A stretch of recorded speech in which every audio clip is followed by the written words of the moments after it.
All right, all right, all right. One of these days, I will have intro music, but today is not that day. Um, I want to say welcome to those who have been listening along for, since this started last year, or, for you, if you're a first timer, like I'm so glad that you've decided to join and, tune into the Yellow Coat Club podcast. My name is Sean Little, and I'm the founder of, um, really what in my heart of hearts is just like this movement. And even if it's not a organized movement of sorts, it's just that invitation of bringing people into this space where um, we become more attuned to our pain, to the truth, to authenticity, to integrity, and becoming and doing the things that we said that we would do. And I think a lot of that, takes us to places that a lot of us don't want to go. But it's that stepping into that journey, that life of the becoming. And so, I thank you again, and just so glad to have you here on the podcast today.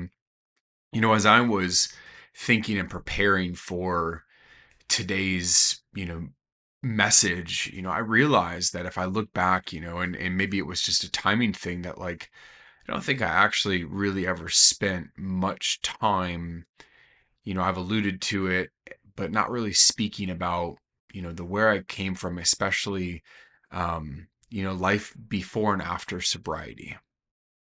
And so, really today is just me kind of sharing, a bit of testimony as far as, my relationship to alcohol and the addiction that just trapped me for so long.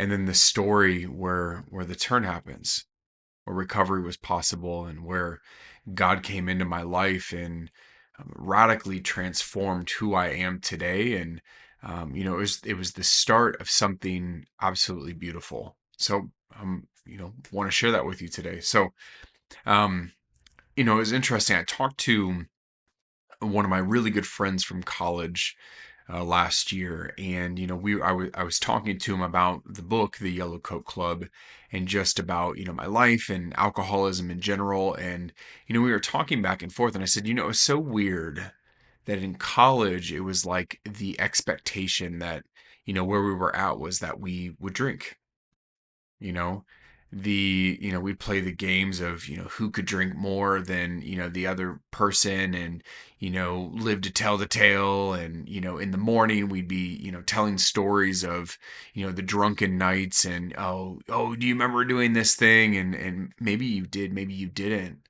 um but for me, when I think of who I wanted to be, and I know I've talked about this before, was that I felt like alcohol offered me kind of this escape route, this ability to become somebody um, that I didn't really know.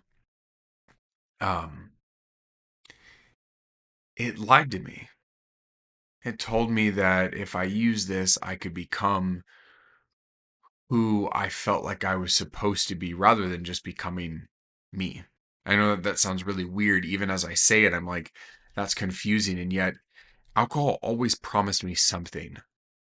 And, maybe it was the temporary relief, but it always underdelivered.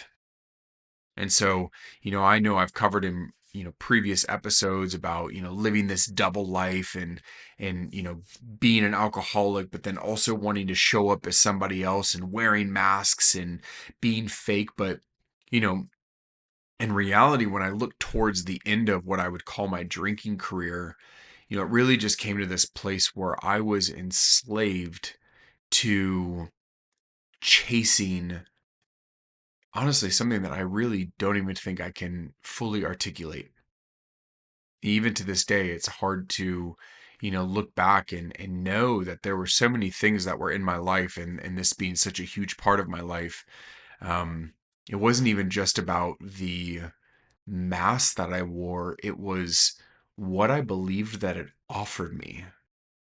And I've said this before, and I've quoted somebody in it, but this notion of the idol always betraying the worshiper.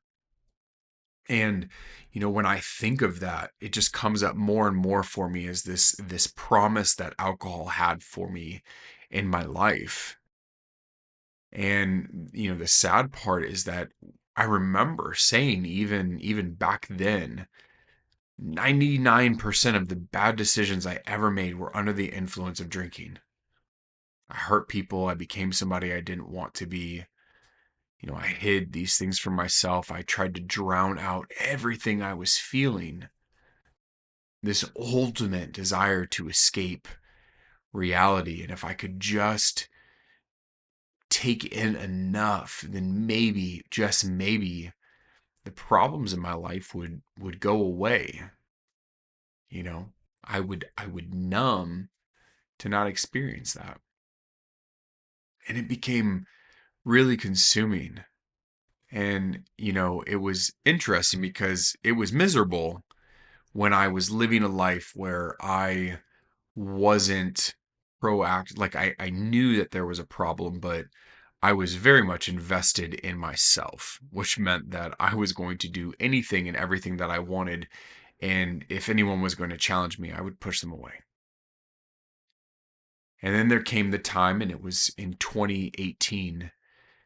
I had a near death experience. This wasn't the time, and I'll get to this in a second, but I'd gone through a breakup. I had been dating this girl and we broke up, and we had made these plans that we were going to go to Europe together. Well, we both ended up going to Europe. We just kind of flew out there and then went our separate ways.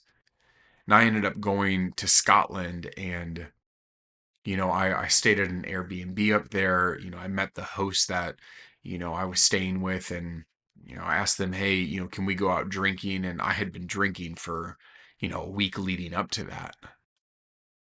And, we went out that night, and then I came back to the house later. One of the people that lived there had gone back to their house earlier. And so when I walked in, there was this funny smell, and I was like, what's that?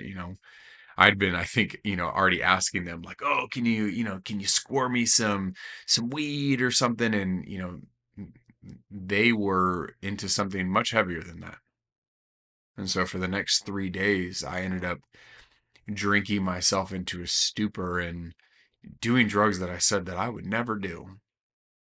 And there was a moment, it was the final night that I was with them, because the next day I had my own little personal exodus moment. Was I had just taken another hit of something that they had given me, and I laid back on the ground, and I remember I felt like I was just slipping away. And I remember my breathing got shallow, and I had this moment where I was like, yeah, this is where you die. This is where you get to die. And weirdly, because of what I was on, I had this false sense of peace in it, that I could just slip away at that moment. Well, lo and behold, I woke up the next day, still talking to you right now. And I'm running to the bathroom, gut wrenching. Like at this point, I now am being overwhelmed by the detox that is being forced upon me from what I had just done to my body for the last couple weeks with drinking and now drugs. And I ended up being like, I cannot stay here. So I left and I went to a hotel in Scotland, and I ended up detoxing in doing a personal detox, which I've heard is very unsafe. It felt unsafe. Um, and so I did that there. And when I got back, it was, that moment where it was time to start stepping out of hiding. And so I, told somebody I was an alcoholic. I became, very aware that that was finally it. And yet the moment I said it, and the moment I decided that I needed to go after this, it was as if whether you call it the enemy or whatever, it became this moment where it was like, okay, now it's going to be a fight for your life. I think it's C.S. Lewis, talked about if the enemy can't make you sin, then he'll make you busy. And I think that, think about human nature. We don't like being challenged. Most people don't like being challenged. And so imagine something has its grasp on you, and all of a sudden you pinpoint and say, "Yeah, I'm coming after you." It's like, "Oh no, I'm not going to leave without a fight."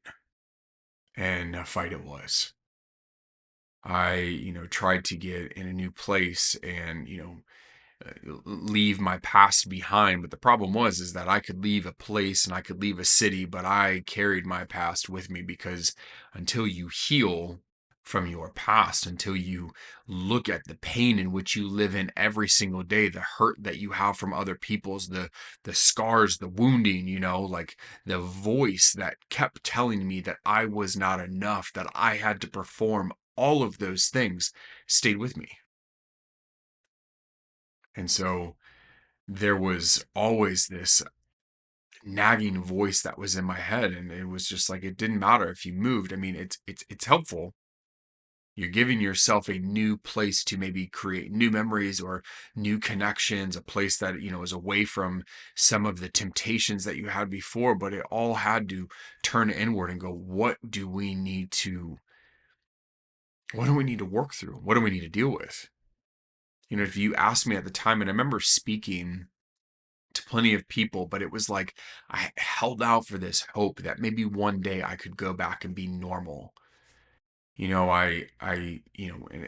also I was prideful, so I didn't want to listen to people. They'd say, "Hey, if you're in recovery, you shouldn't date somebody for the first year," and I was like, "Nah," because women were an idol to me. So why would I give up dating? You know, I can have both, even though it created conflict. I'd date somebody who, would drink. And so, we'd go out and they'd have a drink. And I'd say, "Oh, no, it doesn't matter." Except for the entire time I'm sitting there thinking about the drink that they have in their hand, that I wish I could have five of them. And so then, it would just lead to drinking in the closet. It would lead to trying to hide in that same manipulation that was always there. And so at some point, it was like things, if I look back, it was like they seemingly had to get worse before they got better.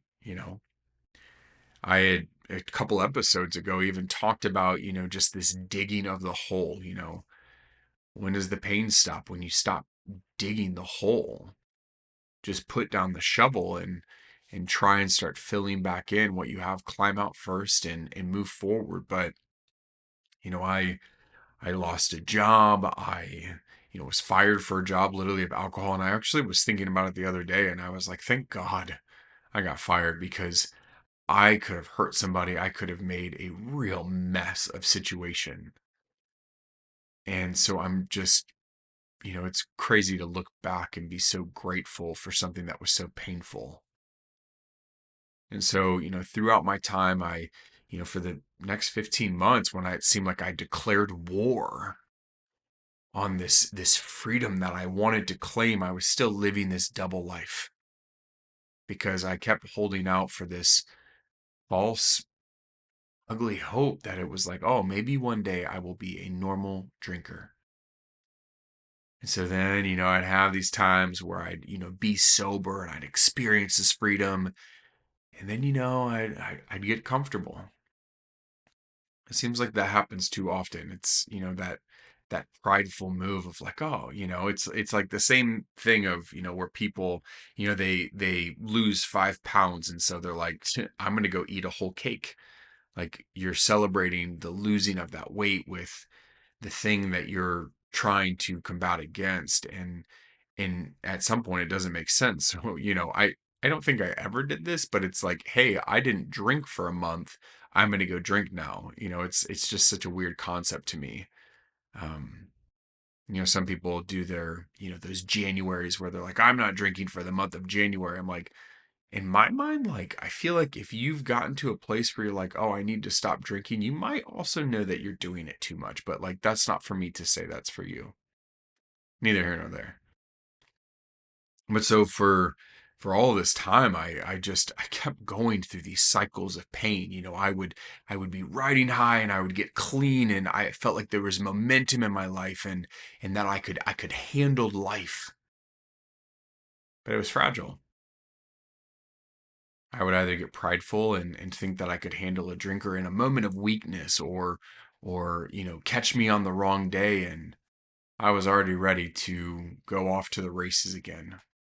And each time that I did, it seemed like it got a little bit harder to stop every single time. But I also know that I wasn't fully committed to stopping any of those times. And so there came the day where, and I fully remember when I had started drinking again. It was late summer of 2019. And I kept telling myself every single day, I'm going to stop today. Then I'd wind up at a liquor store and say, I'm going to stop today. I'd wind up at a liquor store, and I got fired from another job. I was in another new job. I thought that I was going to fail out of my master's program. And so there I am, just feeling like I am just really, really in a bad place. And I sat there, and as I sat there, the day that it all happened, I woke up and I'm reaching for a bottle, and my guts wrenching at this point. I had around where I lived in Holland, Michigan.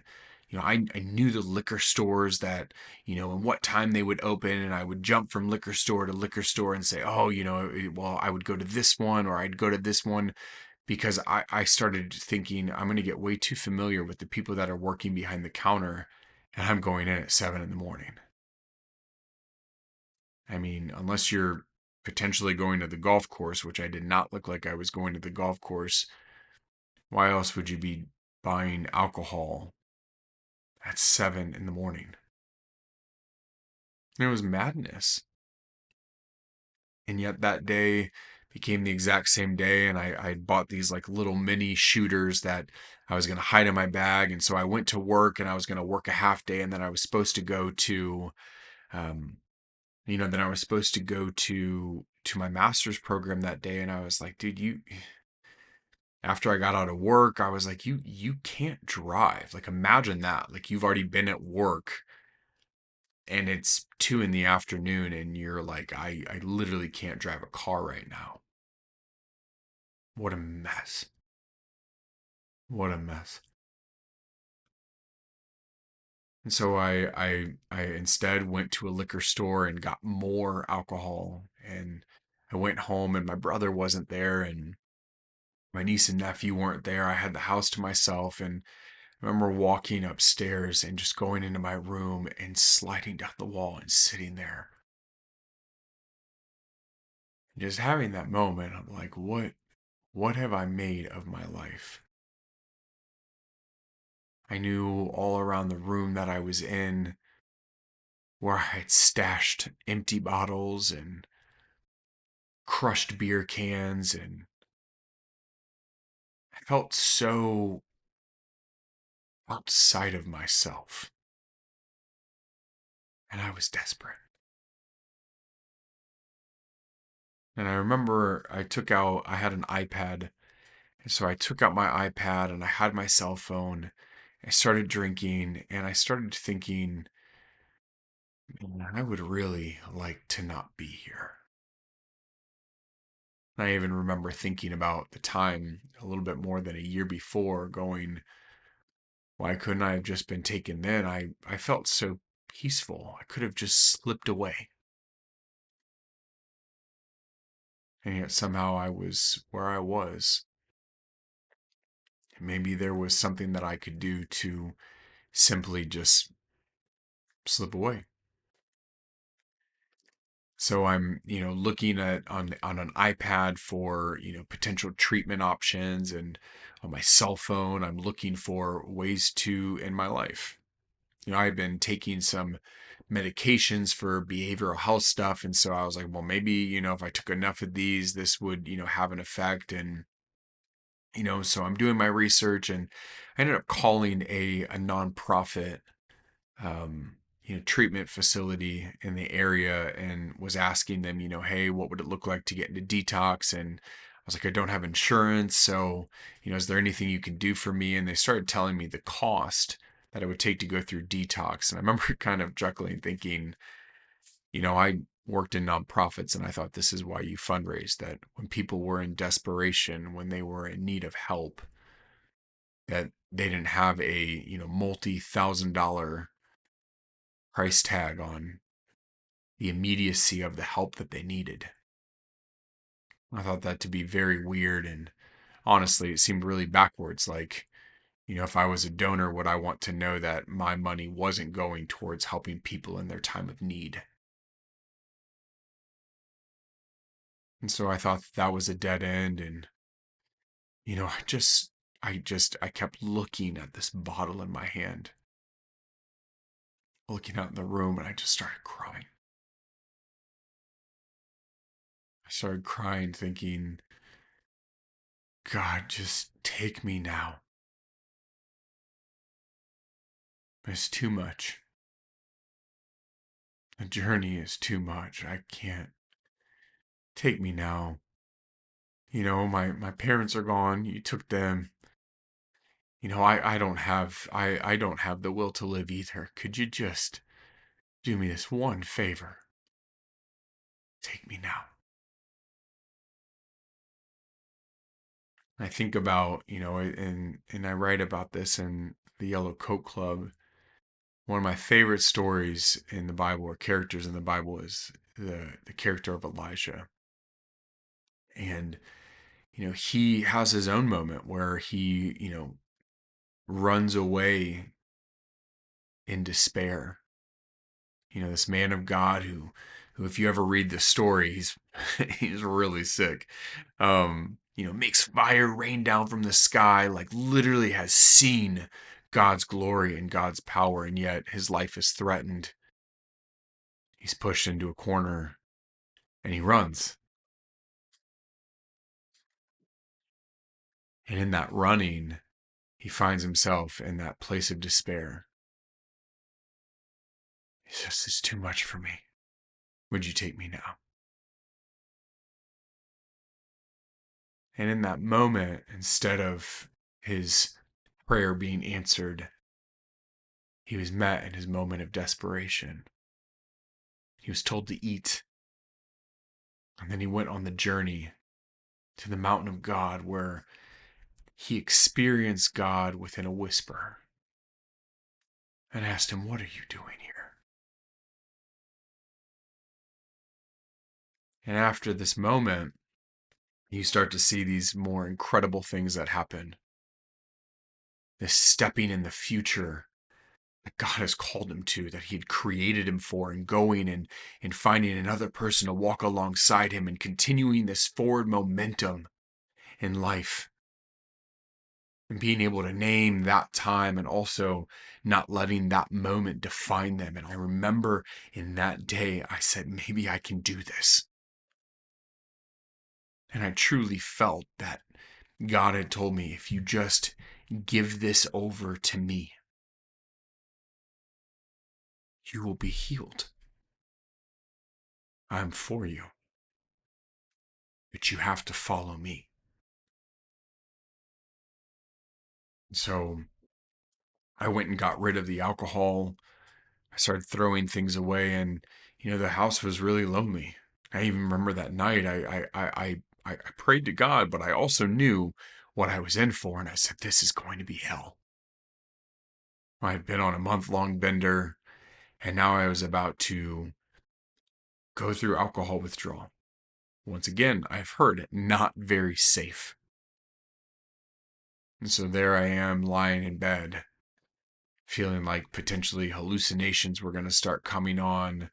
My brain's really scattered. It's dark. I'm starting to sweat. And I was like, I can't do this. I remember waking up and putting on I put on all of my clothes and I was walking. I got downstairs. I was walking out the front door. I had grabbed the door handle and I remember I was on my way to go and get a drink.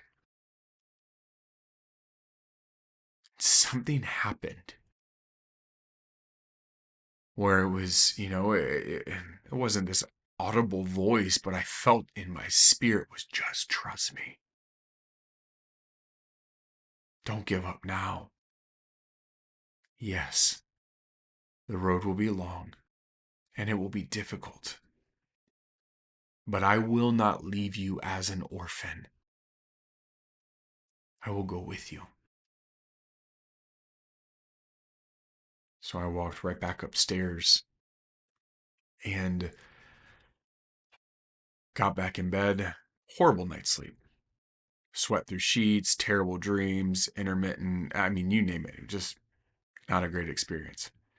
And for the next, however many days and weeks, I could barely eat. My hands were shaky. And it was very difficult. And yet, day by day, giving in to the fact that I was never going to be able to return to what I knew. But what I was doing was committing to step into a new future. One where my life wasn't going to be ruled by pride. I was going to let others in. I wasn't going to act like I had all of the answers. I didn't need to be the teacher. I could be a student. And I could run the race that I was called to race. Not somebody else's future, not somebody else's life, not this craving to quote unquote be normal. That normalcy is it's for the birds. And day by day, I started to live that which I thought was impossible. And that started this commitment. They say at the AA tables, one day at a time. In the Lord's Prayer, it says, "Give us this day our daily bread." Jesus tells us to not worry about the things of tomorrow, for today has enough trouble of its own. And so you start living a life where your past no longer dictates your future. And when you start to live something that you thought was impossible, you start then to believe that that which is impossible is possible. Because as I heard recently, it was one of our greatest limitations is that which we have. Because we assume that what we have is what God has. But the reality is God has far more than I could ever imagine. And as life has continued and I continue to do the reps of life, it hasn't been just like, oh yeah, cool. I've never, faced an issue. I've never, been, at the crucible of wondering, what would it look like to go back? All too often people return to the things because it's all we know. People return to abusive relationships. People return to, the things that left them struck before. People lose, 50 pounds all to just gain it back because we don't continue to live this new life. And so to me, it wasn't hey, I'm going to stop drinking. It was also this, I'm going to become a new person. I will become a new creation and I will be somebody who I can't even recognize. And there's this C.S. Lewis quote, you become devoted to all these things. And this quote I heard recently was, isn't it funny how day by day nothing changes? But when you look back, everything is different. It doesn't seem so huge in that day by day moment, what people might call the mundane of life. And if I look back from that moment that happened, almost, I mean, it was 6.5 years ago. We've had a pandemic. I moved to Mexico, got married, had a kid, and now I'm on a new edge of life, looking at doing something that scares the crap out of me. Leaving Phoenix, going to build an organization where I can bring this message and um, walk alongside young men so that they can be equipped for the world and go out into the world and not be constrained or defined by their past, but to be able to look at it and say, who am I being called to become, creators of the future?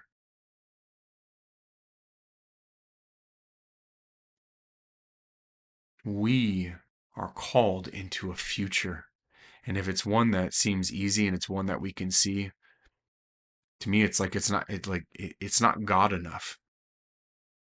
Because the only way I can describe the things that have happened over the last 6.5 years is but God. Dot, dot, dot, but God came in and shook the Etch a Sketch. But it required something called surrender. Laying down my sword, laying down all my weapons, saying, God, like, do with my life. And I think that so many of us have that stirring where we live too much in, a broken state where we want nothing to do with God. Maybe we're prideful. Maybe, we've had too many things that we can't explain. That interesting kind of factor where, I did the same thing, don't want anything to do with this God that I blame. So therefore I'm acknowledging his existence. He's the one that gets the bad rap. But I believe in a God of miracles. And I have been fortunate enough to live inside of that miracle and continue to see it unfold. God willing, I have 40, 50, 60 years left in me. And to think if God could do that in that amount of time, the infinite possibilities just in my life. And then you take the life of those around you and you compound that to see these lives devoted to living into a future given to God. All a part of the becoming. I want to thank you so much for joining me. And, if this message is stirring something in your heart, like, I'd love to connect with you. If you're hurting, if there's, you're trapped in addiction or something, I'd love to be able to point you towards, the right resources or, people that you can get connected with, have a conversation with you. But don't do this alone. Don't stay in hiding, and know that there truly is a God who loves you. And he works miracles. I have seen it. And I mean, every day I look at my family and I look at my son and I see his smile.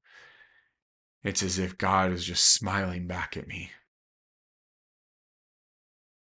And I come to that place where I feel home. And my hope is that you would have that too. And it takes hard work. It takes doing the work day after day after day. But I will tell you that it is worth it. So you can reach out to me, Sean at theyellowcoatclub.com. Love to connect with you. And yeah, if you need anything, I'm here for you. So with that, I hope you have a great day. And yeah, I hope this message carries you on. Thank you. Love you guys. And we'll talk soon.